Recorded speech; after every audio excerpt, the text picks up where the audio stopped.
3, 2, 1.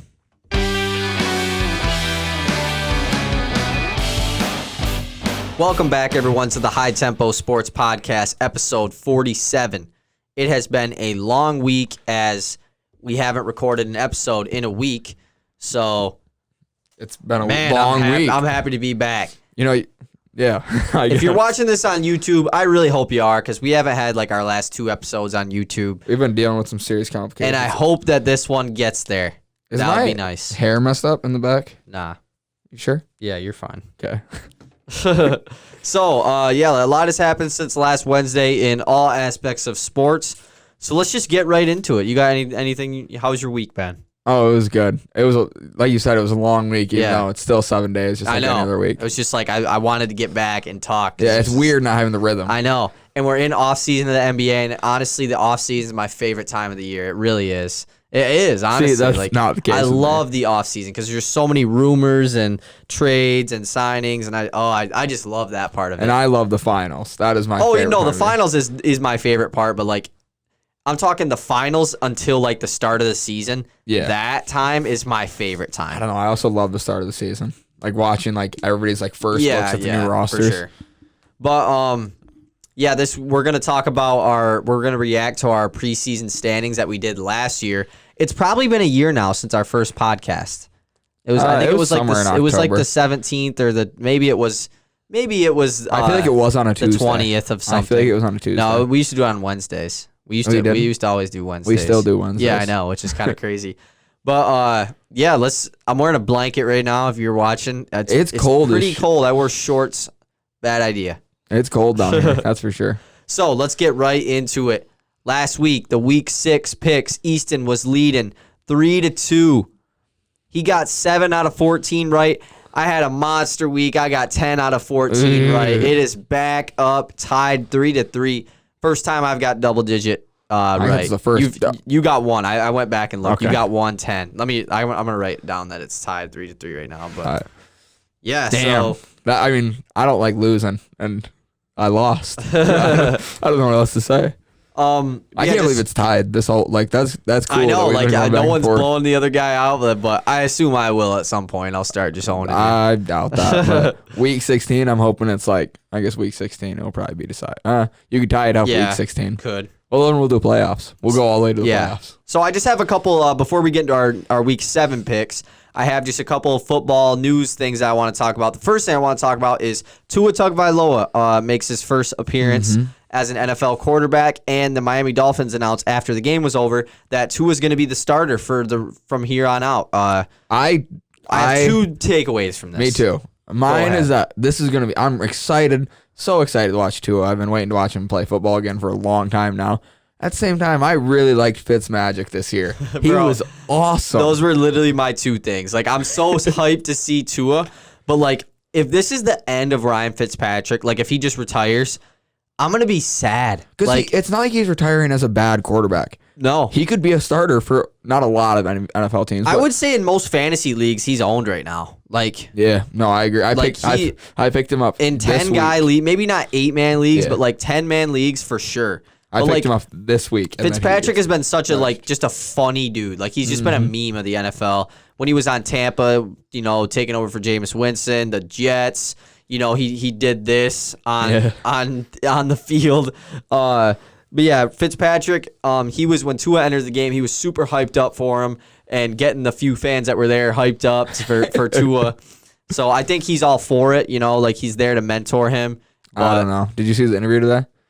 Nah. He was interviewed and it was like, so what is it like? He's like, I don't think my job's like any other job. I got fired yesterday and now I have to go and work next to the guy who beat me out for my spot.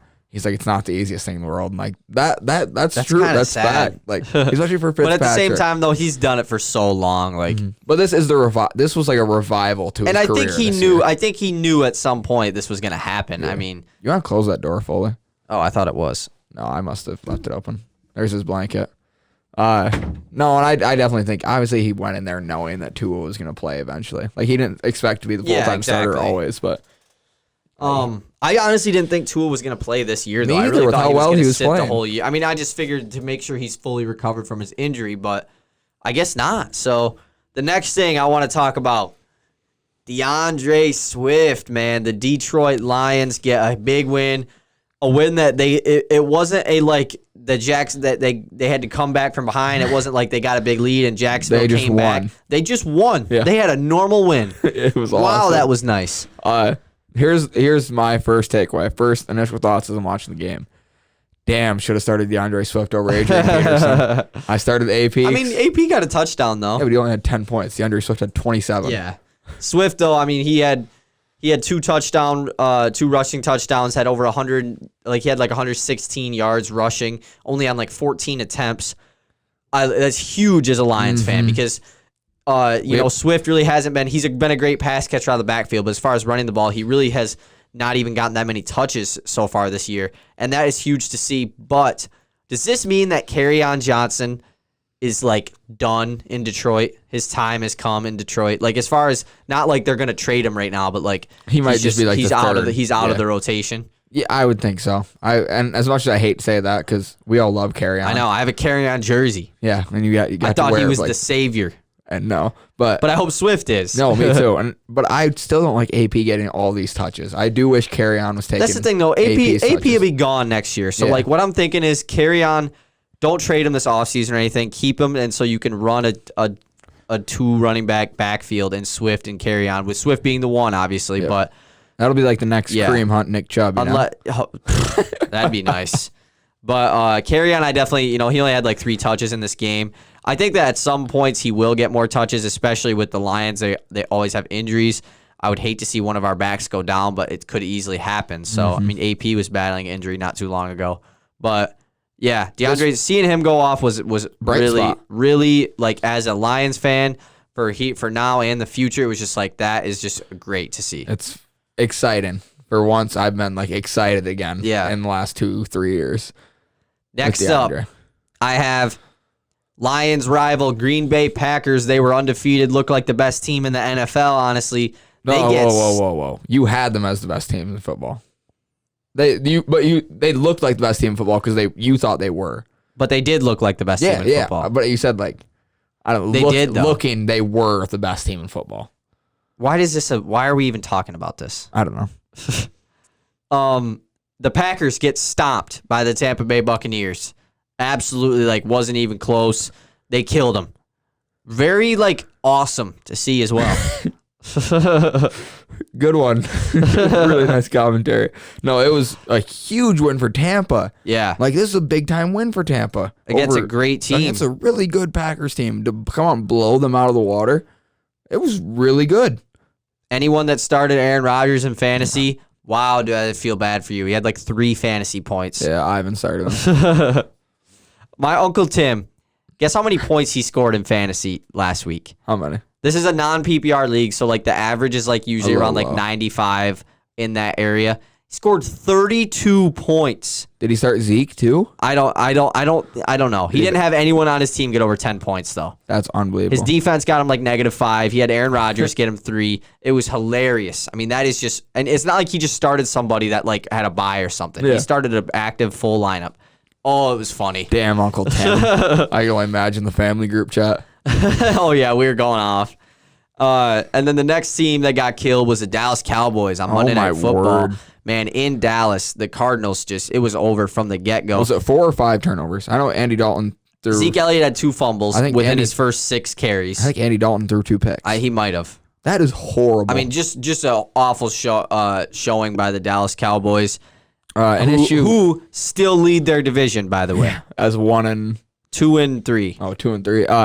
This was really bad for Andy Dalton. Yeah. Who was supposed to be the best backup in football.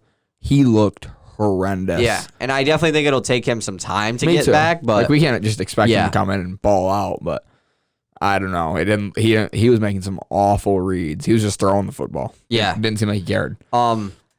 Like Arizona, this was over from the get-go. Kenyon Drake has been a guy who has been very disappointing fantasy player this year. Had an amazing game, 160-some rushing yards, 2 TDs, like went off. Christian Kirk went off. Arizona's looking like how they were the first 2 games of the season again, which is a very good for Cardinals fans, obviously. Yeah, absolutely. And I'll tell you what, Kyler Murray is still so much fun to watch. Oh yeah, Like that's why we mentioned he might be the most fun quarterback to watch this year. He's top 3 Who's more fun this year or just in general? this year? This year, okay. Then Mahomes still. You think it's still Mahomes? Because I think just the Chiefs in general, watching their offense, like whoever is the Chiefs offensive coordinator, I couldn't tell you his name. I wish I could, but like he needs to become a head coach and he will be paid. Like there's some of their schemes that they run are just like, how do you even think of that? Yeah, like exactly. their offense is a well-oiled machine. They're like trick plays that they might run every week. Yeah. They run at once every possession. It's not like a luck thing either. Like they have these. Yeah, they're exactly. Down. It's like, I hope this trick play works. But yeah, I'd say Kyler Murray's probably second. Lamar is usually more fun than Murray, but I mean Lamar actually had a breakout week last week, which was big for him because he needed one. He was on a downslide. He didn't look good. Yeah. Last game related thing, the defeated Atlanta Falcons, a team that has looked horrendous this year, absolutely went off last week against who did they play? I guess I can just look right here. Was it the Jets? No, they played a decent team. They played Minnesota. Yeah, they played Minnesota and just killed them. I mean, like Atlanta went off, and that's a scary sight as a Lions fan because we play them this week, and I thought it was going to be an easy game, but it might not because they looked like a playoff team. I know Minnesota isn't very good either, but who plays the Jets this week? Buffalo. Or last week. Miami. That's what I thought it was, Miami. Yeah, Miami killed them. Mm-hmm. It was like 32-0 at one point. 2 other football things before we get into our picks. Just a couple signings. Le'Veon Bell was a guy who we talked about last episode about where he's going to go. I projected the Rams and the Bears, I think. I don't even know what I said. I think I said those 2. Yeah. The Chiefs was one that I didn't think of. No way in hell. Yeah, let's just add a star. I mean, I know I think Le'Veon. I predicted Tampa. I know in New York, Le'Veon hasn't been the best, but I mean, they've also just been a horrible franchise. You put them in a winning franchise like the Chiefs, I think it might be a GG. Oh, me too. I think Le'Veon Bell will come back to Le'Veon Bell that we all know, like the Pittsburgh Maybe Steelers. not that good, no, because you still have Clyde. And I don't think he will never get number 1 running back. He'll never get running back 1 touches. I mean, he'll still get 15 touches, I bet. But not running back because, 1 touches. Like the last week, the Chiefs played the Bills, and it was a big time game, and Mahomes had a decent game, but the Chiefs' run game won them that game. They had over 200 rushing yards. Clyde Edwards-Helaire had over 100 by himself. Like he was showing. Le'Veon Bell didn't play, but he's going to play this week. Like Clyde showed, hey, I'm still the guy. It might be a week by week thing. Le'Veon's here, but I'm the guy, and Clyde catches a lot of passes too. So it's just gonna make their offense so much deadlier. And wow, they have I'm comparing them to one of the best receiving running backs in the NFL. But they have 2 very Alvin Kamara-esque running backs who can do whatever you need for their offense. Yeah, with Clyde Edwards-Helaire and Le'Veon Bell. So your offense is just lethal. They are gonna be. That it's just going to make him even more fun to watch, and they already are. Because he signed for dirt. Well, yeah, I mean, he's a free agent. I mean, he didn't. The Chiefs don't have a lot of money to give him. Yeah, what I'm saying is that's what I'm saying. He probably just wanted to go to reestablish himself and then get paid next year. Mm-hmm. And then the last thing is this something that just happened today. You hear about this, Antonio Brown?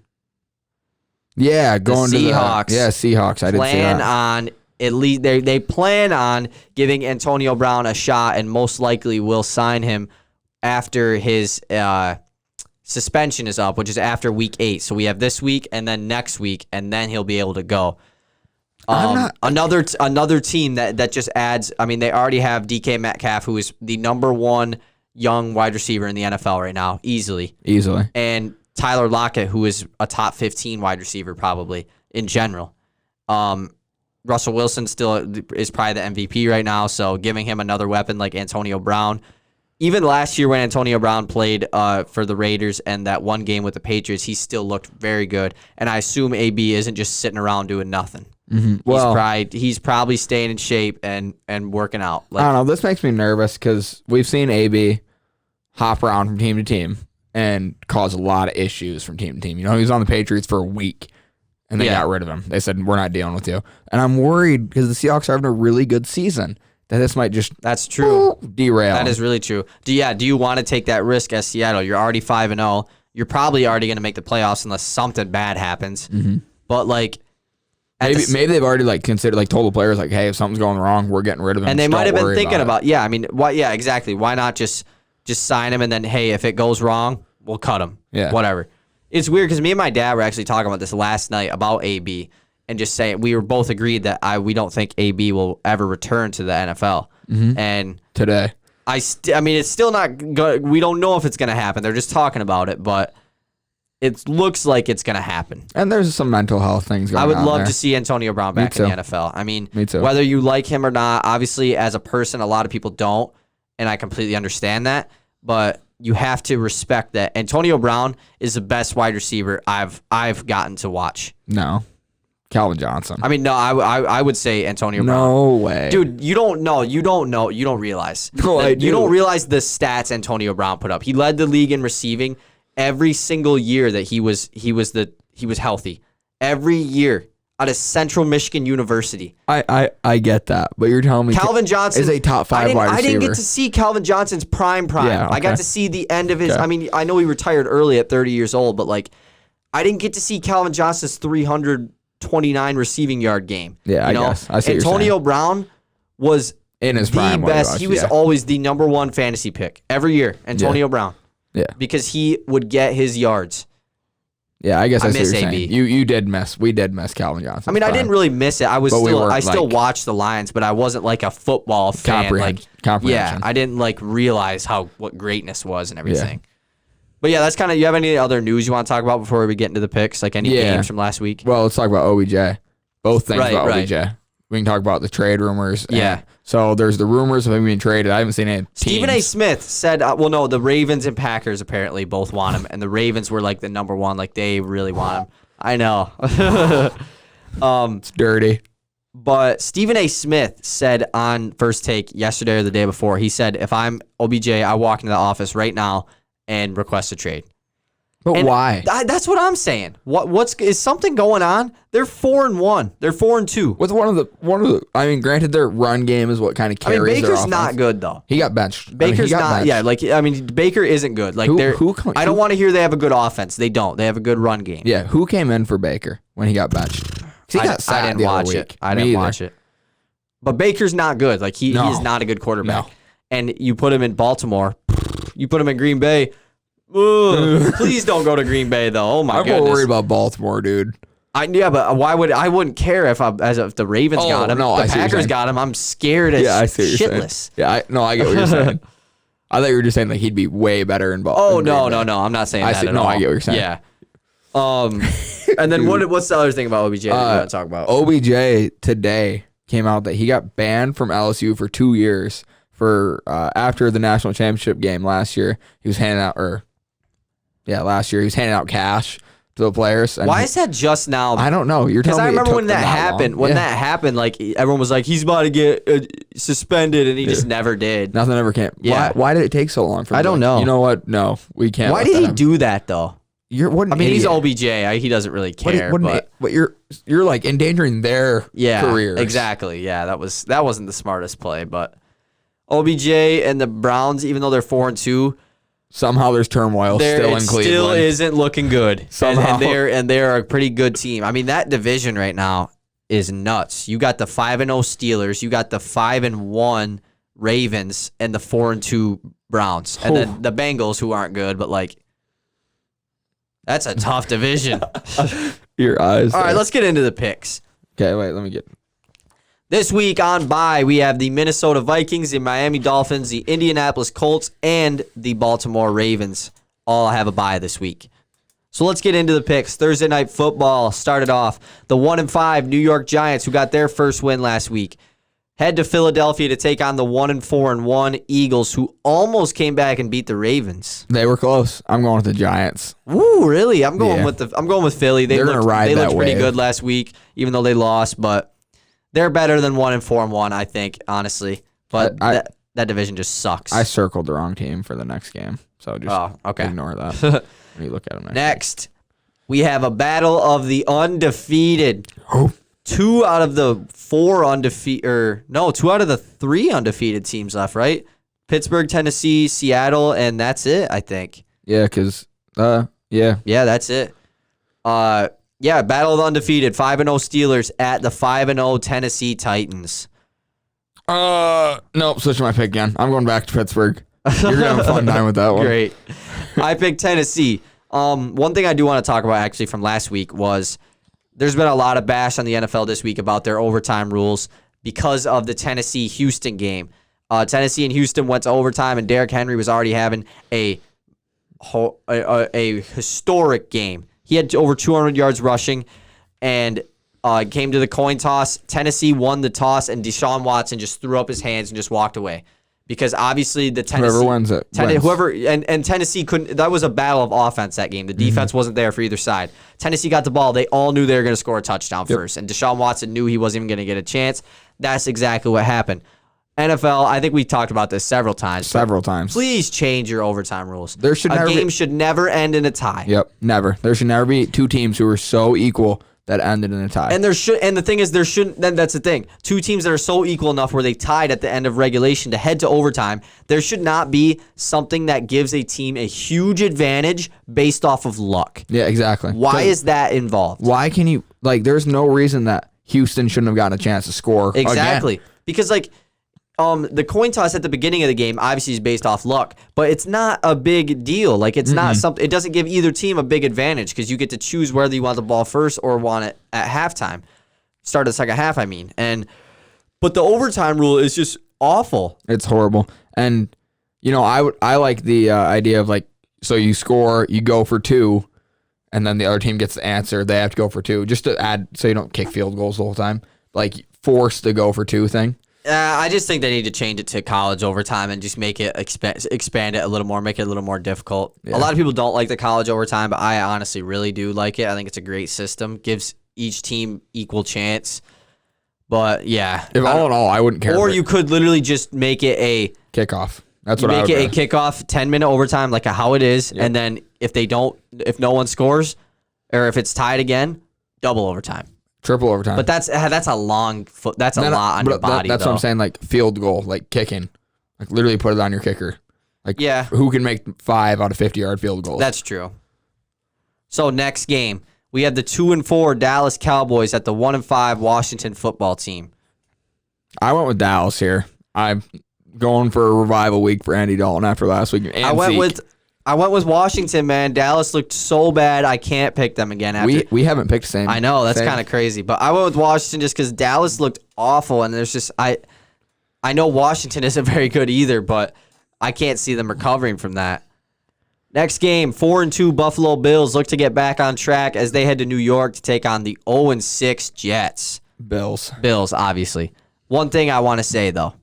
If a team manages to lose to the Jets this year, I am making a vouch right now. I will not pick that team ever again. Ever. Not even in next year if we're still doing this.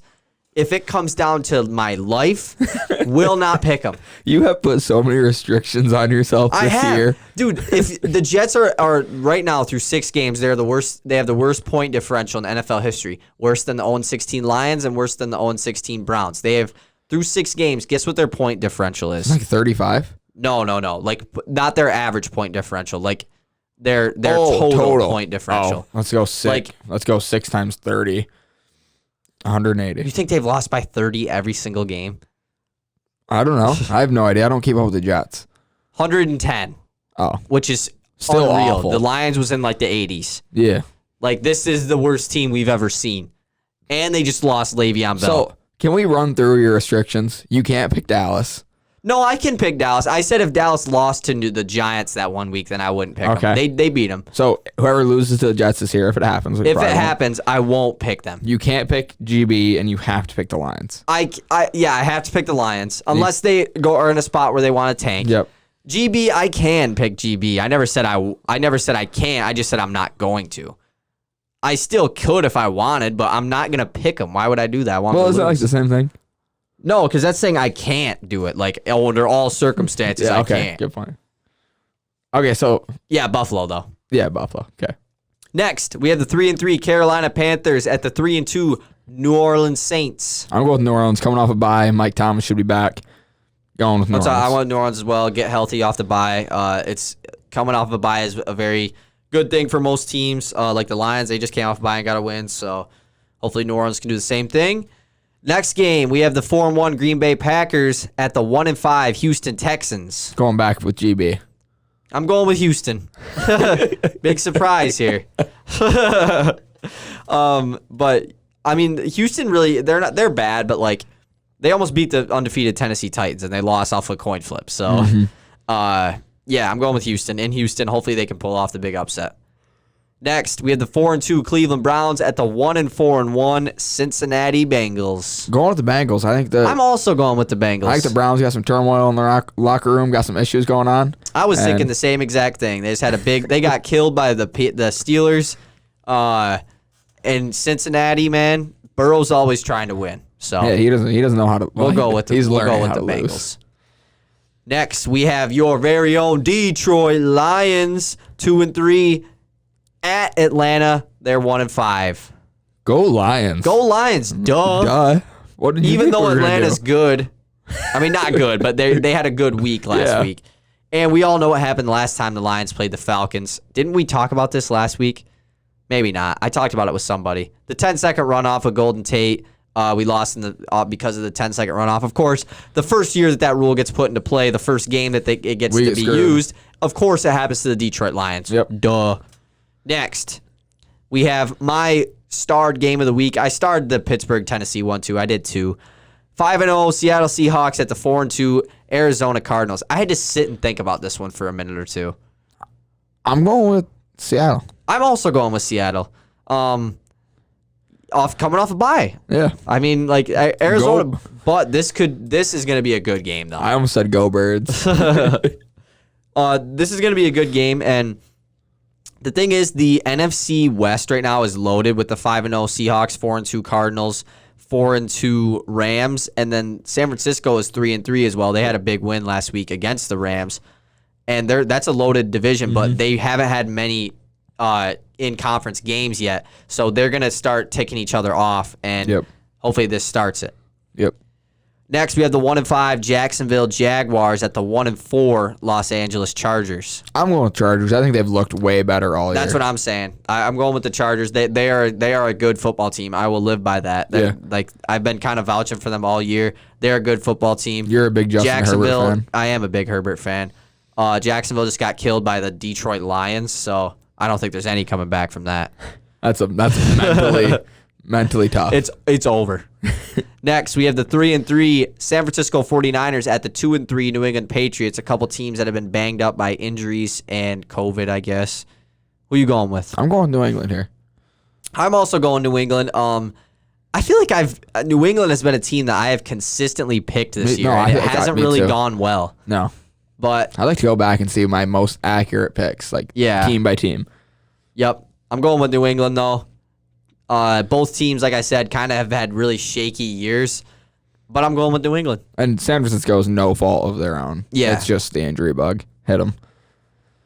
Next, we have the 5-1 Kansas City Chiefs at the 2-3 Denver Broncos. I got Kansas City Chiefs. I do too, and I actually have a reason for this one. Mahomes hasn't really had a breakout week since that Baltimore game. I'm expecting Mahomes to have a 353 touchdown type game. I hope so. Because he really hasn't had that yet since Baltimore. He's just been kind of average, and that's not usually what we see out of Mahomes. So that's not a Mahomes thing to be. Yeah, exactly. Average. Sunday Night Football, we have the 4-2 Tampa Bay Buccaneers at the 3-2 Las Vegas Raiders. I'm going with Vegas here. Me too. You can talk about it. I'm going to check on the camera. Why have we've been picking all? I thought you'd be like, hell no, I thought you wouldn't pick that. I think they might have a kind. I don't know professional sports, but they might have a big head coming in next week. And Vegas has looked very, very good at times. It's just the problem they is beat the Chiefs and then went on bye. So the problem is at times is where it comes into play. Yeah, we picked the first three different, and then I'm pretty sure we've had all of the same. Me too. I thought this week was gonna be like very different in scores, but not if we picked the same teams. Because we picked a lot of upsets. But yeah, I'm going with Vegas here. Josh Jacobs got him in fantasy, coming back. I need a big fantasy win this week, so I got to pick him to win. Monday Night Football, we have, oh my gosh, this team, I'm tired of hearing about them. The 5-1 Chicago Bears at the 4-2 LA Rams. I'm going Rams. I'm sick of Going watching Rams, them man. win. You picked Chicago the past couple weeks, though, and they won both times. I still don't pick them because I'm just waiting for this fall off to happen. It doesn't look like it will. They look Bears really good. are finally starting to show that they are a top defense in the NFL. Their past games, they were just like, they're a good defense, but they're not a top 5 defense.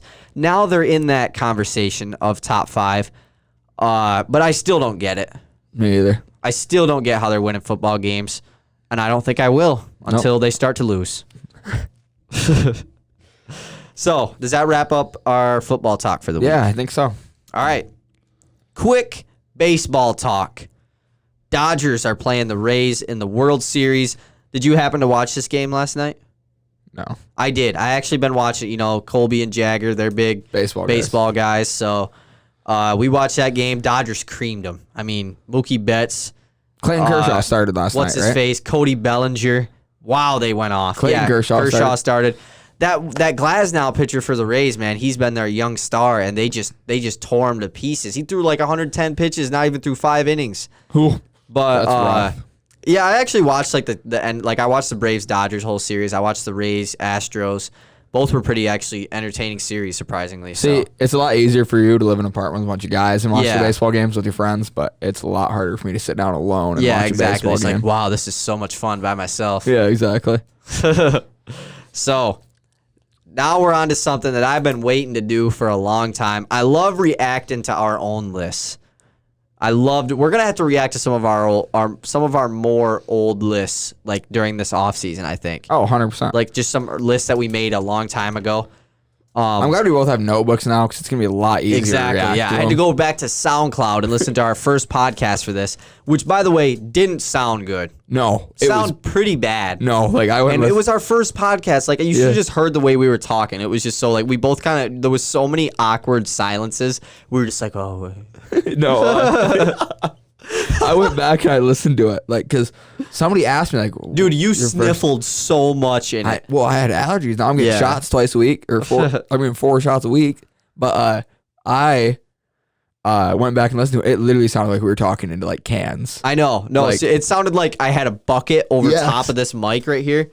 Like if I were to put that Lincoln Logs jug over top of this and then yell, that's what it sounded like. Absolutely. It was so bad. But like, look at how far we've come. Exactly. 1 year later, and we got like a full like not cheap setup. Yeah. But pretty much what we're reacting to is our preseason NBA standings, our 1 through 8, and who we had winning it all, and who we had as the runner-up. So let me remind you of the standings that were the actual standings this year. In the East, Milwaukee was the 1, Toronto was the 2, Boston was the 3, Indiana was the 4, Miami was the 5, Philly was the 6, Brooklyn was 7, and Orlando was 8. And in the West, we had. You want to go? Let's go conference by conference, so I can stick in my mind. Okay, yeah. So but I'm the one because I didn't go back and listen to it. He did this. Yeah.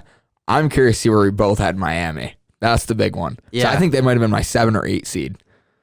Do you want me to say yours first or mine? I'll say yours. Mine. Do you want me to go 1 to 8, just like how I did right there? Yeah. So as the 1 seed in the East, Easton has the Philadelphia 76ers as the 1 seed. Ooh. The 2 seed, you had the Milwaukee Bucks, so that's not bad. The 3 seed, though. Going into this, you knew damn well Kevin Durant was going to be out the whole year. I did not put the Nets. The Brooklyn Nets as the 3 seed. I remember listening to this, and I said something about it. I was like, Brooklyn, they have no KD. And this is before we knew Kyrie was going to have injuries and before the locker room issues and everything. So I probably you were like Kyrie. You were like, well, they have so much depth. Yeah. They have the most depth in the NBA. Which is fact. That is fact. Most depth in the NBA? Well, if they have Kyrie and KD. They didn't. We knew they didn't have KD, though. But even with Kyrie, they still arguably had. I'd say they like had a lot top of 10. Oh, wow. Miami Heat have way more depth. Well, but then you have like the Toronto Raptors have way more depth. But we wouldn't say the Miami Heat have more depth going into that year. I agree. Yeah. That was after. Mm-hmm. I would agree. I'd say with the Raptors, we didn't think they had that much depth going into the season. Oh, you should see where I have the Raptors. 4 seed, you had the Boston Celtics. That's not bad. 5, they were the 3, so yeah. 5 seed, you had the Miami Heat. You guessed it spot on at the 5 seed. 6 seed, you had the Toronto Raptors. 7 seed, you had the Indiana Pacers, who ended up being the 4. Mm-hmm. And then 8 seed, you had your very own Detroit Pistons.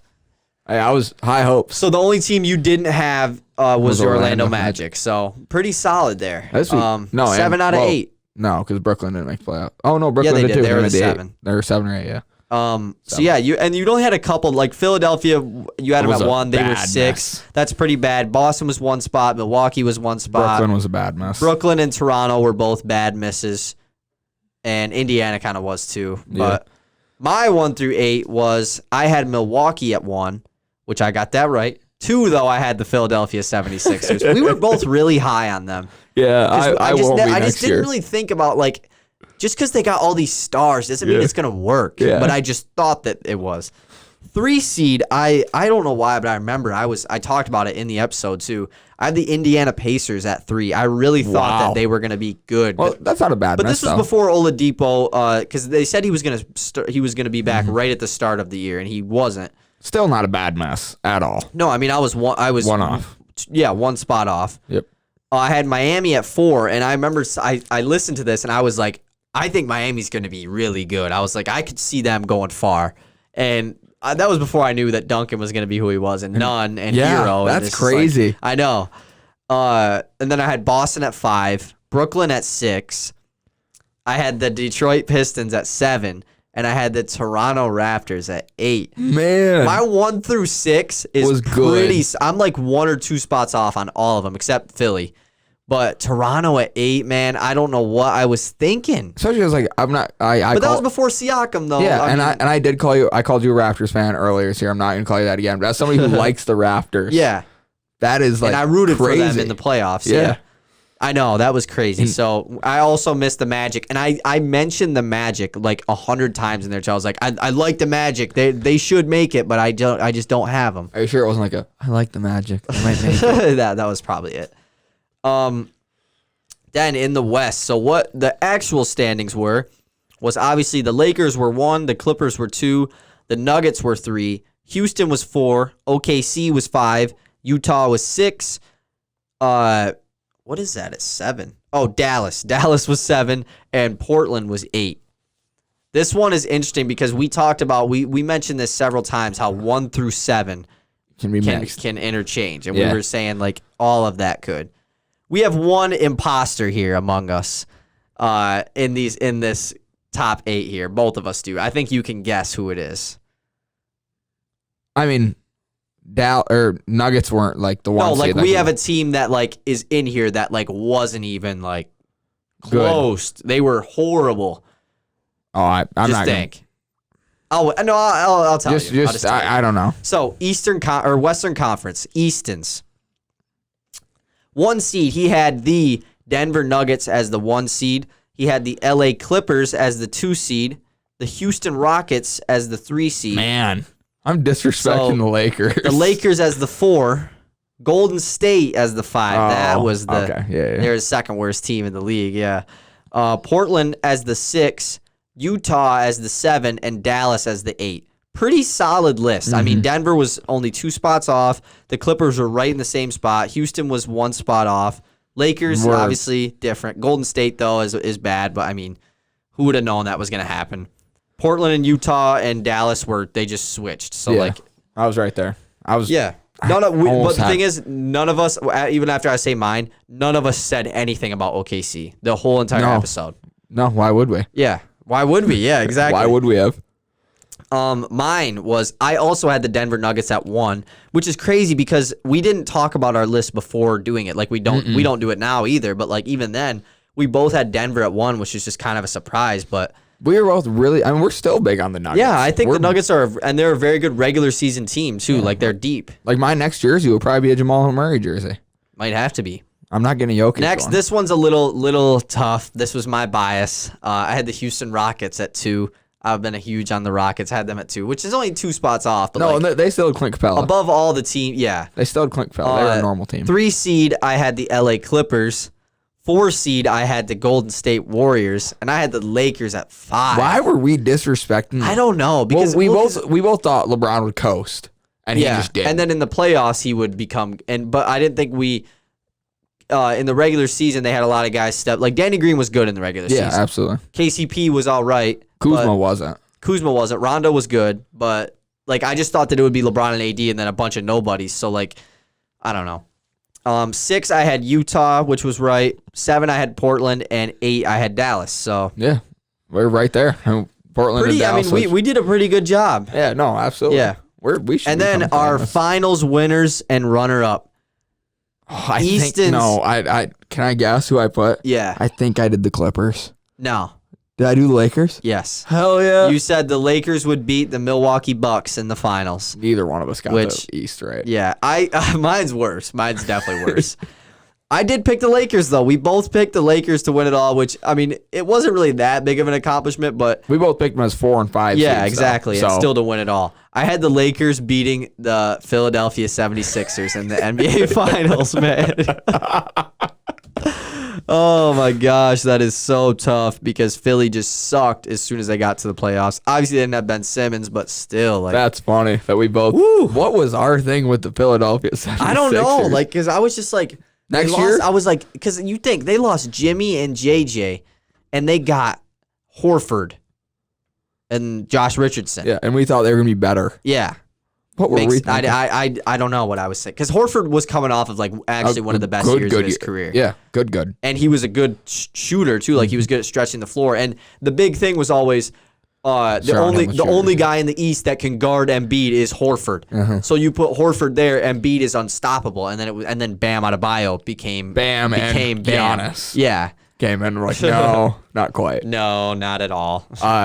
No, like next year if they don't make a change, I will be putting them as a 5-seed or lower, no matter what. They will be a 5-seed or lower if they don't. Yeah, unless they Ben blow Simmons it up or Joel Embiid. Yeah. So. Last week, we did our top 10 point guards currently in the NBA. This week, we're doing the shooting guards. This one, I didn't think any list would get tougher than point guards. I don't think this one is as tough, but there's more depth, I think. Yeah, and like it's a lot of guys who are very close, but they're not like superstars. They're not all. Yeah. Like, I think 3 through 6 can be changed for me.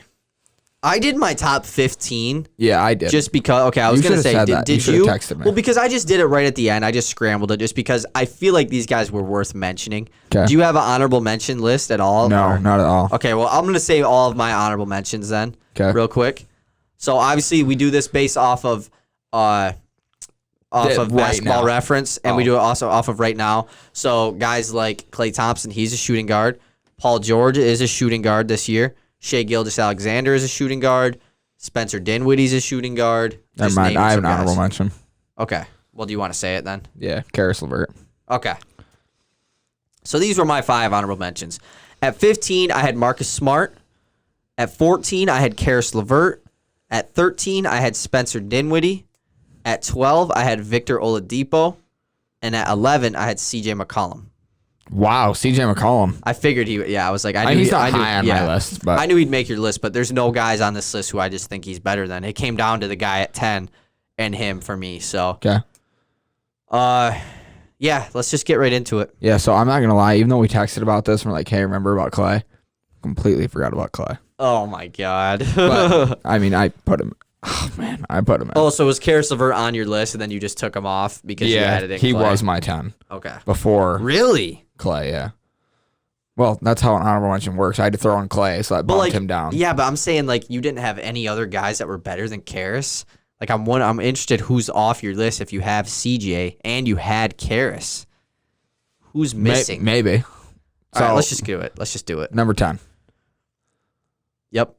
Go ahead. Yep, you got it. Go ahead. I told you to go first. Rock, paper, scissors? Okay, this is pointless. I had Drew Holiday. Okay. Okay. Interesting. I had Zach LaVine at number 10. I do not have Zach LaVine on my list. Oh, really? That's very surprising. You're a big Zach LaVine fan. I know I am. For me, it came down to CJ and Zach LaVine for the 10 spot, and I based it off of because all the lists. Okay, I was looking at some lists for this. I don't remember what website this was. It was some random website. They had CJ McCollum as high as 4. Ooh. And this site was also counting Chris Middleton as a shooting guard, and they had him at number 8. Oh my word! Yeah. What a bad take. But I just came down to CJ and Zach LaVine. They're both probably the same on defense. They're both not good at defense. CJ McCollum, I think, would be a better shooter than Zach LaVine. But I think Zach LaVine is all around a better scorer and more of a playmaker than CJ McCollum. I went with Zach LaVine at 10 over CJ. Yep. My Drew Holiday, I just think he's he could fit anywhere, and he's the guy who, it was tough for me to put him this low, but at the same time, I think I'll talk about Drew more because I got him on my list. So. Okay. So, man, my list is now very confusing. And I'm rocking the Blazers shirt. Sorry, CJ, you missed my list, even though I'm rocking your team shirt. Okay, let me fix this. Okay, do you want me to say my number 9? Yeah. My number 9 is one of my favorite players in the NBA, Shai Gilgeous-Alexander. I assume he did not make your list. Shai Gilgeous-Alexander is my number 9. Oh, okay. Yeah, I like that. I appreciate that. I love Shai, man. I love Shai, and I went with him over Zach LaVine because Shai averaged like 2 points less than LaVine and is easily a better defender and a better playmaker, too. So. That's why I have Shai above Drew for those same exact reasons. Not easily a better defender. Not at all better defender, but better playmaker and scorer than Drew Holiday. Yeah. Okay. Number 8. Number 8 is CJ McCollum. Oh, okay. So CJ over Shai. Yeah. I think CJ brings a lot with his floor spacing to the court. And CJ, he might be one of the best mid-range shooters in the entire NBA. I mean, his pull-up mid-range is and he's still getting better. He doesn't miss. Not that we're basing It's weird that CJ McCollum has never been an all-star. You know, everyone on our point guards list had been an all-star. Everyone on this, Zach LaVine actually has never been an all-star, too. Or Shai, never mind. Yeah. But you just think CJ would have got it at some point, though. My number 8 is Drew Holiday. Okay. The reason why I have Drew Holiday this high is because of one person. That is JJ Redick. Do you listen to the JJ Redick podcast? Sometimes. I'm not like religious with him like 3 I listen to it most times. Most time they have a interesting guest on there. And I think probably at least every time he does an episode, Drew Holiday's name gets brought up. And how the best defender in the as Drew Holiday is the best defender in the NBA. Yep. Kevin Durant has said that. De'Aaron Fox said that. D'Angelo Russell said that. There's like Drew Holiday is the best defender in the NBA that all these guys say, and all of them were like, I don't know how he wasn't all defense this year. Like he should be the defensive player of the year. That's got to make him feel so good. I know. Like for KD to say that, like he's probably the KD said that. They had Duncan Robinson. Duncan Robinson is like a regular on his show. He's like really good friends with. By the way, I want to say too, if JJ Redick doesn't sign with the Miami Heat this offseason, I'm going to be shocked because the amount that him and that Tommy dude that he does the show with talk about the Miami Heat so much, and him and Duncan have become like best. They had Duncan on the show just to do a like bubble correspondent. No, they were ranking frozen foods or something. Like just some random stuff. Yeah. Like I would love Redick on the Heat just because he seems like he gets. I mean, him and Jimmy Butler are obviously good friends. Yep. But yeah, they've mentioned it several times how Drew Holiday is the best defender in the league, and that's why I'm going with him because that's simply why I did it. Yes, I can see that. Number 7. Okay, my number 7 is Jaylen Brown. I think we're gonna have the same list here up until about 3. I also have Jaylen Brown at 7. See, that's interesting. I thought you would have put Jaylen Brown higher. I put him lower because of his playoff performance. I just don't think I don't think he's... I like Jaylen Brown. I think this is the perfect spot for him. I don't think any of those guys above him are any worse than him. I think he's clearly better than the ones below him, too. I think he fits right into this spot. Me too. Jaylen Brown is gonna blow up next year. I really think he could. I think Jaylen Brown is going to be a certified all-star next year and like is going to be really, really good. Him and JT will be a top 5 duo in the NBA next year if they're not already. Yeah, good point. You can argue that right, JB isn't even the duo. Yeah. I didn't when we did that duels list a while back, I did have Kemba, but now I would do JB. My number 6 is Bradley Beal. Ooh, I was wrong. My number 6 is Spida Mitchell. I have Donovan Mitchell at 6. Had an amazing playoff performance, and that's about all I have to say about him. I've got Bradley Beal. So I've got Bradley Beal that much lower, just because we've seen the guards in front of us, a guy who we haven't mentioned yet, D-Book, who has I don't want to say dragged his team, because he's got a good supporting cast. Not great, but decent supporting cast, and he did a lot with that supporting cast. Almost made the playoffs. I mean, the Wizards were the 9th seed as well, though. But they they weren't The like, Suns were the 10. Yeah, but the Suns fought hard to get to that spot. I get that. But I would say the Suns have a better supporting cast than the Wizards Me did, too. though. But I don't know. He wasn't all NBA, wasn't an all-star. Did he deserve it? Probably. He was averaging 30 points a game. Only player in NBA history to average 30 and 6 and not be an all-NBA player. Yep, or an all-star. Well, yeah, but the all-NBA is more important than an all-star for sure. So. Yeah. So my number 5 is Spida. My number 5 is Devin Booker. Wow. Yeah. Wow. Yep. Wow. D Book at 5, man. I think that It's not D Book at 5. That's crazy to me. No, I know what's crazy to you, obviously. D Book though, obviously, I think about a year ago, all the talk was who's better, Booker or Mitchell, Booker or Mitchell. And I think this year really showed that it is Booker. It is Booker. But the playoffs, Donovan Mitchell it's right back again. If you were to tell me Donovan Mitchell over Booker simply, bless you. Thank you. Simply because of Donovan Mitchell's playoff performance, I would not disagree. I would say, yeah, I mean that makes a lot of sense. He scored 50 twice in the first round. You know, yeah, they blew a 3-1, but no. Against another guy that scored 50 twice. It is close. It is close, but I mean, yeah, it's very, very close. But I'm still edging out D Book over him. I got D Book. No, yeah, same. I'm taking D Book over Spida all day right now. Number 4, it's kind of obvious who I have here. It's Bradley Beal. I got D Book at 4. Yeah. I think Bradley Beal is still better than both of Booker and Mitchell. I guess the way I was thinking about it is if I was making a team right now, I want D Book and Spida over Bradley Beal. Oh, me too, but that's different because they're younger. No, not doing anything with their age. If I need a guy, really? Yeah. Nah. I think D Book can fit. I think D Book and Donovan can fit anywhere. I would definitely take Beal over Mitchell, but I actually might take Booker over Beal.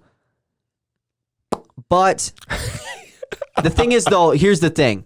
You put Devin, okay, let's say the Brooklyn Nets, right? They're looking to get a third star. Yep. They trade LeVert, Dinwiddie, and like a pick, and maybe like Jarrett Allen or something to get either Beal or Booker. No, not like this. Okay, whatever. Who do you think would make that team more successful? I think it's Bradley Beal. Because Bradley Beal, I think, is a better spot-up shooter than Devin Booker. Devin Booker is more ball-dominant. For that team, I think it's Bradley Beal. I think for a championship team, though, Bradley Beal. Because Booker, I really don't think yet he can be the best guy on a championship team. He has to be that number 2. And I think Bradley Beal is a better number 2 than Devin Booker, if that makes any sense. You kind of get what I'm saying there? Yeah. No, I get what you're saying. Yeah. Like, Booker might be better than Beal, maybe. Like, I still am taking Beal, but to win a championship, I'm taking Beal over Booker. Yeah, I can see where you're coming from there. I get that. But Bradley Beal, I take him over Booker in this situation because the dude averaged 30 points a game on a horrible team this year. Like, I don't know how they won as many games as they did. And he had he dropped like 40 plus points in like three straight games. Trust me, Booker's amazing. Booker will probably be better next year. I'm really excited to see what the Wizards do this year. Me too. I don't think you get rid of Bradley Beal. I think you bring back John Wall. I do want to talk a little more about the Wizards because I want to talk about that barbershop conversation. Let's talk about that once we're done with the list because we have a couple teams we're going to talk about. So this top 3, man, I just recently made my 2 because the 1 we should have the same one. I would think so. But 2 and 3, I really went back and forth on this I didn't decide it until I got here. Who do you got at 3? After everything that we've watched happen, I have Klay Thompson at 3. Oh, I thought they were. Yeah. After everything we watched happen, I still am taking Paul George. I don't know why. I've had, I think, a reason in my head for every other case. Don't have one. I couldn't tell you why I'd pick Klay over Paul George. I couldn't tell you why I'd take Paul George over Klay. This was seriously almost a coin flip for me because it depends on the situation, I think, more than anything. You need a number 1 option, I'm taking Paul George. If I need a number 2 option, taking Klay Thompson. It was just like the Beal Booker thing that we just talked about. I agree with you. I took Klay Thompson at 3, and this really hurts because you took Klay at 3? I'm a huge Klay Thompson fan. Who isn't? I love Klay Thompson's game. Big Smokey. He's one of my favorite players in the league, and it sucks that he's on the Warriors. I'm never gonna get a Klay Thompson Warriors jersey. Like what? You might get beat up. Go to a different team so I can get your jersey. But I love Clay because I just think he's super underappreciated, and he is easily the best 3-and-D defender of all time in my eyes. 3-and-D player, I mean, not defender. I think he's the best 3-and-D player of all time. Just his ability to guard somebody and to knock down the shot, he does it better than anybody. And I'm not gonna agree with you right off the top of my dome. Yeah, because I can't really think of anybody. I haven't had deep thought about that, but I can who say else? I really don't know. Yeah, but, I don't know who else would even be in the combo. Yeah, man, Clay is phenomenal.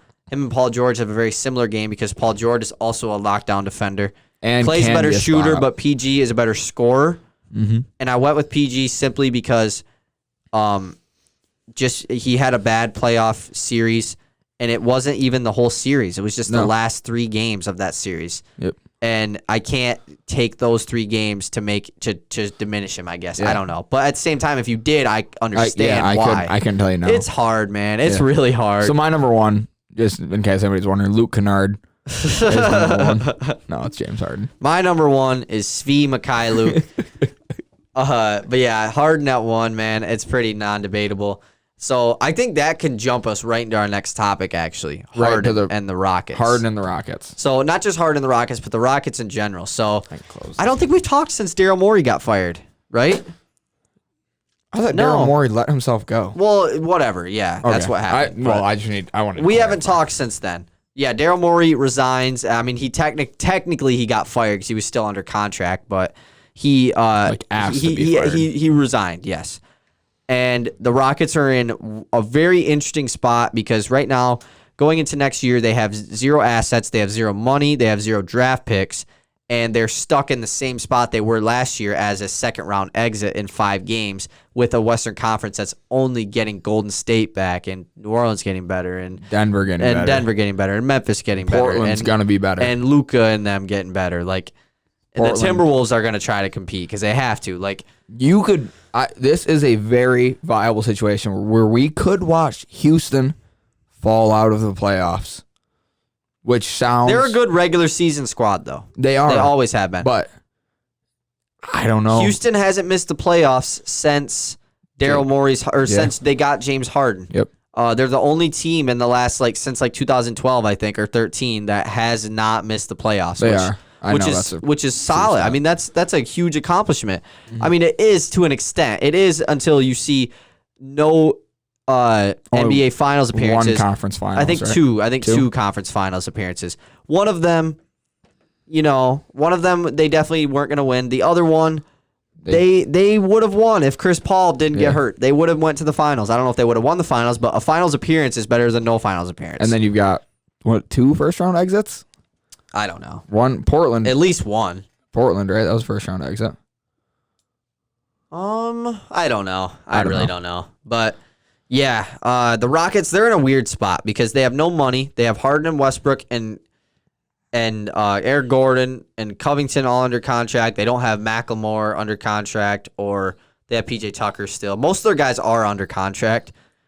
What do you think if you get hired as the Houston Rockets GM?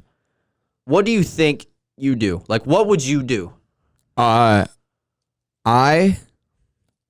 would look for a trade. Because you have to do something. Yes, I would look for a trade for Westbrook.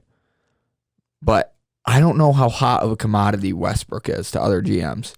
Because the normal talks, Miles Turner, Blake Griffin. Who's the other one? The other guy they were trying to in talks. I don't know. I don't know where else. I seriously, because I wouldn't blow it up. I'm not blowing it up with a top 5 shooting guard of all time on my team. I'm not. I can't tell myself to blow it up. What are you doing? And Daryl Morey made one of the best trades in NBA history to acquire James Harden. I mean, he gave up Kevin Martin and Jeremy Lamb, and then a pick that ended up being Steven Adams for James Harden. A top 5 shooting guard of all time. A guy who's finished top 3 in MVP voting 5 times. If I were to walk in, especially after Daryl Morey leaves, Mike D'Antoni gets fired, you're in a spot where you really can't get much better. They really can't get much better right now. They aren't built for the future in any way. James Harden will become a free agent, not next season, but in 2022. After that season, he will become an unrestricted free agent. if I am the new GM, I'm blowing it up. I really am. I'm blowing it up. And you're telling the fans I'm telling the fans, hey, like D'Antoni left, the GM left on his own. Daryl Morey leaving, that's what gives me the sign of, okay, I think it's over. But they did come out and say they don't want to move Harden or Westbrook, but obviously they're going to say that. Yeah. I'm blowing it up, though. I'm trading Harden to a team that has a lot of young assets. Like, you trade him to the Philadelphia 76ers for... And by blowing it up, I don't mean that you have to trade these guys away and then go and win 15 games. Like, you can still be average. You trade James Harden to the Philadelphia 76ers for Ben Simmons and for, like, I don't know, who, like Matisse Thybulle and, like, 2 first-round picks. You trade Russell Westbrook to the New York Knicks for Mitchell Robinson or for picks for pick 8 and another pick, and then like someone who can make the money work, like Julius Randle. Yep. You know, that team isn't good by any means, but now you have some money and you have some future assets and some young. Like this team is not built for the future in any way. They have no picks, they have no money, and no young players. They have Chris Clemens as their only young player. The worst future in the NBA. Other than maybe the Pistons. Yeah. But the Pistons at least have their picks. Yeah, exactly. I don't know, and I could only imagine being a Rockets fan right now, watching your head coach leave, watching Daryl Morey leave. And Daryl Morey is really the one that just kind of is like, wow. Well, and you watched James Harden blossom into the superstar he is. Like, when he came to Houston, he became a superstar. When he came to Houston, he was a sixth man. But the thing is, the first time he stepped out on the court in Houston, he became a superstar. He had it in him the whole time. It blossomed in Houston. Like, do you know how upset I'd be as a Rockets fan? Like, he'd be a player that if he played for the Pistons, I would cry the day he left. Yeah. Like, there'd be actual tears. Because he's brought him to the playoffs every year, and he's been close to making the finals, and he's won an MVP. I mean, imagine watching a guy on your own team win an MVP. Mm-hmm. I wouldn't know what to do. You know? Like, imagine if somehow, like, Sekou were to win an MVP. Like, we watched him become great, you know? Like, that would be awesome. But for the Rockets, I would blow it up, but I wouldn't necessarily, like... throw on the towel. Yeah, like, you trade... I think you trade Harden and Westbrook. Me too. Give Harden a chance somewhere else. Is it going to happen? Probably not. But could it happen? It's the NBA, man. Everything and anything can happen in the NBA. What's NBA? Where something matters, or where something happens, where greatness happens. Is that it? I think it's NBA. where greatness happens. I think so too. Something like that. I can't believe we don't know that. I don't know, but let's talk about the Wizards though. You wanted to talk about the Wizards? Yeah, and I want to talk about the Wizards. Oh, by the way, Daryl Morey. I don't know if he's like. Looking for I assume he's done at least for a year, taking a break. Cause I think he said he wanted to spend more time with his kids or whatever. Which obviously, I don't mean to say or whatever. Like, I mean, yeah, that's a good thing to do as a dad. But I expect him to be back, and I would love to see Daryl Morey. Kenny was talking about this, but I mean, the Kings just hired their new GM, which sucks for them. But throw Daryl. If you need somebody to the Kings, they haven't made the playoffs. They have the longest playoff drought in the NBA. You put Daryl Morey on the Kings, he'll get you to the playoffs. Oh, he will. He's not going to get you a ring because he didn't with Houston, but he'll get you to the playoffs. I don't know. But so the Wizards. I was in the barbershop, right? Got a nice little haircut, nice little fade on the sides. And I don't know how we got on topic. Oh, John Wall was playing cards during the interview. You see that? He was getting interviewed on live television and was playing cards during the interview, like not paying attention to the interview. Like I did not see that. Who was interviewing him? I don't know, some TV show. Oh, I couldn't tell you. It's not cool. Like he did like, not. Was it a boring interview? Well, he just like didn't care about the interview. He was like, yeah, cards. And so I got talking about it, and this guy sitting across from me goes, "Dude, John Wall's a bust." Huh? Is that a thing that people think? I hope not. He is not a bust. If you think John Wall's a bust, you just started watching basketball 2 years ago. Yeah. You've missed 10 years of good he didn't John play Wall. 10 years. But, I mean, if you're including Kentucky and high school John Wall, then yes. But, John Wall was the best point guard in the East when he was in his prime, better than Kyrie. Wasn't the best point guard in the league. I mean, that was prime Westbrook. That was when Curry was coming around. But John Wall would come out and give you 23 and 11 every night. Every night he'd give you that. He would always get his assists. He's an assist leader like 4 or 5 times. He'd always give you 20. He was the fastest player in the league, very good defender. And apparently John Wall, he said he's 110% for next year. That's why if I'm the Wizards, I'm not trading Bradley Beal.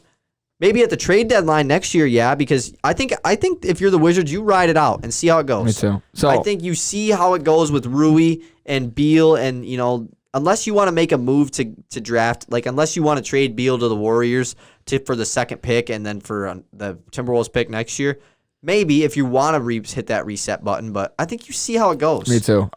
So I should have asked, and I did this wrong. I should have asked him what he considered a bust. Yeah. Because with that logic, there's 28 busts a year. Because if you're, yeah, exactly. The people who say John Wall is a bust, which I've never even heard that, but like that's the same type of person that would say Greg Oden is a bust. Yeah, exactly. Which he's not. He's not. Brandon Roy is a bust. Yeah. That's like, no, that is similar to saying right now, if you were to say Damian Lillard was a bust, you don't think Damian Lillard's had a similar career span to John Wall? Yeah, kind of. I mean, they're not really the same player. But no, but like same like career-wise. Yeah, and like let's say Lillard were to get hurt right now. Yeah, I actually agree with that. I agree with that for sure. Like that's crazy. Yeah. Crazy. Don't say stuff. Don't disrespect John Wall. I was wearing my John Wall shirt like 2 weeks ago. Don't say stuff that you shouldn't be saying. Yeah. Don't say stuff that you're not knowledgeable about. Yeah. Like don't say stuff that you don't know a lot about. Makes you look stupid. Next team I want to talk about is the Golden State Warriors. Them and the Timberwolves. Yeah, let's talk about them both. Can we start with Timberwolves? If I were to tell you right now, true or false, the number 1 and the number 2 pick in the NBA draft will get traded this year. True. I'm going true as well. Me too. I really think it will both happen. But what will it happen for, though? Because the Timberwolves came out and said they are scared to draft first overall. And obviously they don't own their pick next year. It's top 3 protected. So you want to at least make the playoffs or else you're giving up a lottery pick. Golden State is in a great situation where they own that Timberwolves pick and they have the second pick this year. And Andrew Wiggins, who's making a lot of money, who you can match with a star contract. So what do you think? What do you think is the move? You can start with either squad. I don't know what the move is for the Warriors. I really don't know what superstar you can get or what you should get. But Timberwolves, I've mentioned it once. I'll say it again. Go get Ben Simmons. Does Philly do it though? Because they just got Doc Rivers. What if Doc Rivers is liking Ben Simmons? I'd be so surprised if they're like, especially with Elton Brand. Yeah. I'd be so surprised if they're high on this. Joel Embiid, Ben Simmons is gonna work. 'Cause I just don't think it will. But it did work though with Redick and Jimmy though. Well, you had JJ Redick and Jimmy Butler. Yeah, it's got to kind of work. Yeah. You can't have 3 All-Stars. It did work. I mean, it did. Yeah, they were good. They lost to the champions off of a tonk swish. Yeah, but Minnesota, don't make a pick. All you're gonna do is upset your fans because there's nothing you can. You can't get that much better with this pick unless the only way, and I mean this, that you can get better is if LaMelo Ball turns out to be a superstar and you reach for him and take him at 1. Yeah. See, for me, unless you trade down. For me, the Warriors are in a win-win situation, honestly, because they could either trade number 2 and Wiggins and that next year's pick for a star like a Bradley Beal, like a Ben Simmons, like I've seen somebody else. Who's the other big star that I've seen? I don't really remember. Or you could do a simple trade like I've been seeing. You trade number 2 to the Phoenix Suns for Kelly Oubre and pick 10, which that Kelly Oubre just adds. The Warriors want wing depth. That's what they've said that several times. They're cool with Marquise Chris and Kevon Looney running the center. They love it. Yeah, so they want more wing depth. You trade Suns clearly I think are going to move Kelly Oubre this offseason as they went 8-0 without him in the bubble. You trade Kelly Oubre and pick 10. That's a win-win for both squads. But there's also the world where you just draft James Wiseman. And James Wiseman adds to your future, which you don't he's like kind of your only really young piece. But Clay and Curry aren't going to leave Golden State ever. Draymond won't either, but I mean he's just not going to be as good as those two. So the Warriors are in a win-win situation. They can do whatever they want. The Timberwolves, on the other hand, need to trade the pick because you had a horrible pick last year. You traded up in the draft to draft Jarrett Culver, who apparently, I mean, I'm not giving up on Jarrett Culver, but apparently they have. They already have. They've given up on him. You took Andrew Wiggins first overall, who was the clear consensus number 1 pick, one of the best players to come out of high school in years since LeBron James. You know, he's the, Maple Mamba? Isn't that what they called him because he's from Canada? Yeah, Maple Or was Mamba. that RJ Barrett, actually? It was one of them. I think it was RJ Barrett. He was Maple Jordan.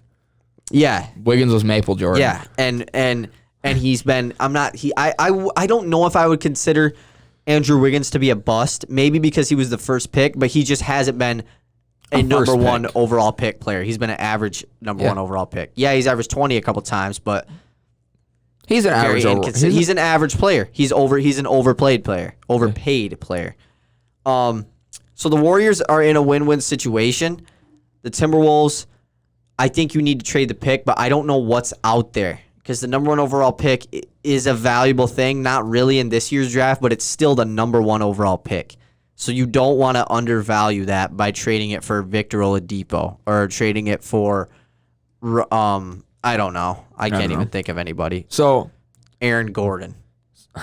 Something that's been on my mind a lot is people have lost the hype on James Wiseman. And I don't... It's just because he didn't play college. Right?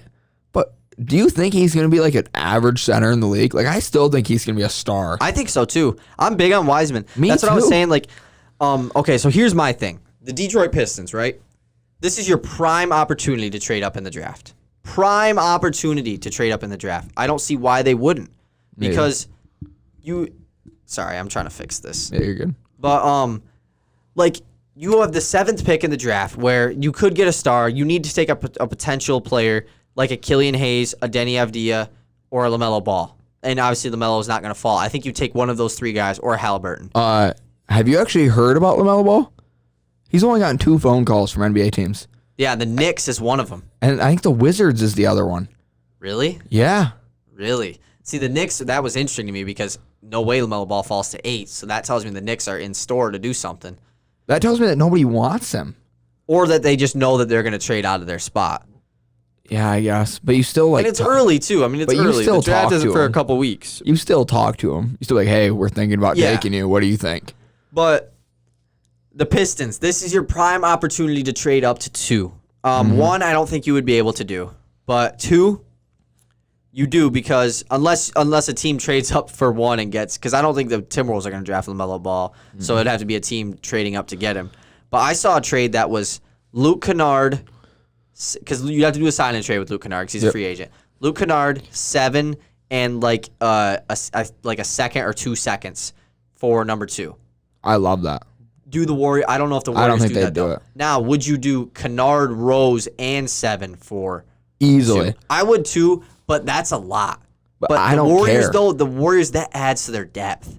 Kennard is perfect for the Warriors. I'm sick of watching the Pistons be decent. I want them to be awful or great. I can't do this decent Pistons team. And they were bad I feel like last in this year. draft, it really is. But the thing is, if you trade up for 2 and then some other team like the Knicks gets 1 and they obviously take LaMelo, you're kind of shit out of luck. But at the same time, I'll take James 2, Wiseman. I would take Wiseman over Edwards. I think I would. Yeah, me too. And I like Edwards, but a Wiseman and Christian Wood front court for the future, that'd be scary. I like that. Tebow was just telling me that Christian Wood apparently is talking about signing a mid-level exception type deal on a 1-year deal this offseason just because the cap goes up next summer. And so he doesn't want to sign a long-term deal right now. But what I would do is, if that's his plan, I would say, all right, we're going to show you that we're committed to you. I'll give you $20 million for 1 year right now. So you're paid this year, and then next year, if you have another breakout year, we'll pay you even more. Yeah, let's pay him for 1 year so that we don't have to pay somebody else. I would rather pay him right now to an extent, like a 4-year deal. Because when you can get him because I don't know if it'll be $20 million. It'll probably be at least 15. But you let's say you get him for $18 million on a 4-year deal. That could end up being a good contract. It could end up being a bad contract if he's not good. But I think all signs are showing that he's going to be a good player. Yeah, me too. So you get him on a kind of a $18 million deal, $20 million deal that isn't max player. And the Pistons have money because we don't have Drummond. So we have a lot of money, and that's where I'm afraid that we're going to sign Fred VanVleet to a 4-year. I mean, we don't have a lot of money, but we have a max slot. Yeah, that's what I'm worried about. But we need to bring back Kennard and Wood. Mm-hmm. So yeah, if Kennard's gonna leave, you have to do a sign and trade because you can't just let him walk. I'm fine with him being gone as long as you get something in return because Kennard is good, but I think a lot of teams would overpay to get Kennard because he's just a knockdown shooter, and that's kind of been I mean, you look at Duncan Robinson, that gives Luke Kennard. I'm not saying Kennard is on Robinson's level because he's not, but that just seeing Duncan Robinson, that shows teams like, wow, that's how valuable a knockdown shooter is. Or look at KCP on the Lakers.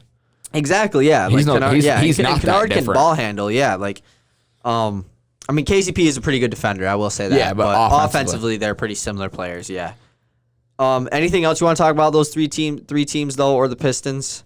Draft is coming up soon. Yeah. When is the draft? Like the 17th of November? I don't know. I saw a mock draft today. Hey Siri. When is the NBA draft?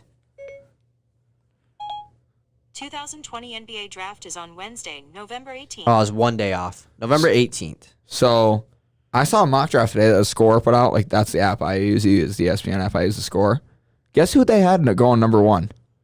Melo? Yeah, to the T-Wolves. I know. I've been seeing a lot about Melo going number 1 as well. Because they want to try D'Angelo Russell. If I were the Timberwolves, though, what I would do is I would trade down to like 4 or 5 and then draft Obi Toppin and then get an asset as well. Like Obi Toppin would fit that team really well. I mean, he's just a guy that he's not a very. I mean, defensively, Obi Toppin's not the best, but there's no reason Cat can't play the Timberwolves. The Timberwolves do need. Why would Cat have to play the 4? Because Obi Toppin can't shoot like Cat. But Obi Toppin's not going to play the 5. No, but like on offense, it doesn't. It's positionless. Well, yeah, basketball, but I mean, Obi Toppin can shoot, not like Cat, but he can stretch. I mean, he's a pretty knockdown. What I'm saying shooter. is, it takes Cat more out of the paint, which is okay. But, like, what was I just gonna say? I don't know. But Obi Toppin's just not a very good defender, which that's kind of what Minnesota needs because D'Lo and Cat both aren't good defenders. And you take LaMelo, you're only getting worse. Yeah, exactly. Anthony Edwards is a pretty solid defender with a lot of room to improve. I just got a breaking news. Penn State's men's basketball coach Pat Chambers resigns amid investigation into allegations of inappropriate conduct. Ooh. Interesting. You never like reading about that stuff. Another couple things with coaches before we wrap up this episode. Stan Van Gundy, man, a former favorite of me and Easton's as he coached the Detroit Pistons a couple years back. That was the only reason he was my favorite. No other reason. My favorite. I was being sarcastic. But he signs with the Pelicans to be their next coach. You know, Stan Van Gundy was pretty good in Orlando, so I mean, he's not a bad coach. He just didn't work out with the Pistons. No, I think this is a bad coaching sign. Because I think, I mean, he doesn't develop young players well. That's true. I mean, no Pistons coach has. But like you look at something like Chris Middleton. Yeah. We get rid of him. Spencer Dinwiddie. Come on. That's so true. Come on. And then the Pacers hire yet another Raptors assistant coach. Last time this happened, he ended up winning Coach of the Year. It was Nick Nurse. This time, it is Nate Bjorgen. That's how I'm going to say it. Bjorgen. I think it was like Bjorken. Well, yeah, there's a K and a G back to back. I don't know which one is which. Bjorkgren. Like, there's no way it's said like that. No, he gets hired to hire the coach of Pacers. Know nothing about this guy, but the Pacers are also in another weird spot. So I'm excited to learn. Yeah. Good episode. Yeah, that wraps it up for me. You all good? Yeah, I'm good. All right. Hopefully this is on YouTube. If it is, give it a like and subscribe, comment. Easton was on 104, my 104.3 the other day. And you're going to be back on Friday, right? Yeah, back on Friday. So go listen to him listen to Beal City football game. You'll get to hear Easton. And, yeah, that's pretty much it. Yeah, for sure. Follow our Instagram. Follow it. Peace. Bye.